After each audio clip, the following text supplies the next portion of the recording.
উৎসবের রঙে মেতেছে পুরো বাংলা।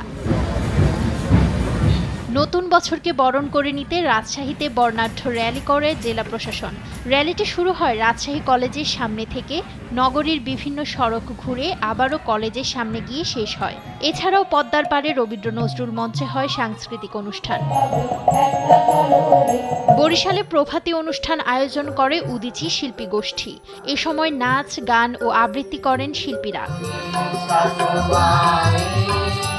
নতুন কিছু পাবার আশায়, নতুন ভাবনা নিয়ে এই দেশ বিনির্মাণে সকলে মিলে একসাথে কাজ করব, এই প্রত্যাশা নিয়েই আজকে বাংলা বর্ষ বরণ করার জন্য আমরা এখানে উপস্থিত হয়েছি। উৎসব মুখর পরিবেশ আমরা এখানে আসছি।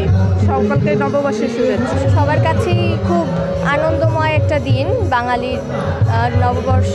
সাতক্ষীরায় চলছে বর্ণিল আয়োজন। সাতক্ষীরার ভেষজ উদ্যানে অনুষ্ঠিত হয় সূচনা সঙ্গীত। এরপর আনন্দ শোভাযাত্রা শেষে শহীদ আব্দুর রাজ্জাক পার্কে বৈশাখী মেলার উদ্বোধন হয়। পরে জেলা প্রশাসকের বাংলোতে পান্তা ভাতের আয়োজন করা হয়।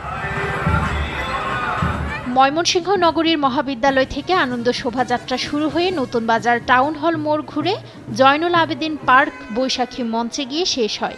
বাঙালির ঐতিহ্য বায়োস্কোপ, শাপলা, দোয়েল মাছ ও শান্তির প্রতীক পায়রা স্থান পায় এই শোভাযাত্রায়।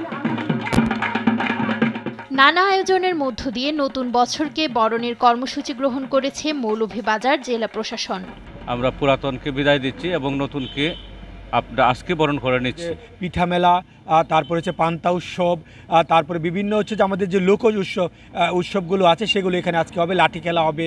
এছাড়াও মুন্সিগঞ্জে হাজারো মানুষের অংশগ্রহণে সকাল 8:15টার দিকে হয় আনন্দ শোভাযাত্রা। পরে শিল্পকলা একাডেমি প্রাঙ্গণে লোকজ মেলার উদ্বোধন করেন জেলা প্রশাসক। নুসরাত শোভা, নিউজ ডেস্ক, দেশ টিভি।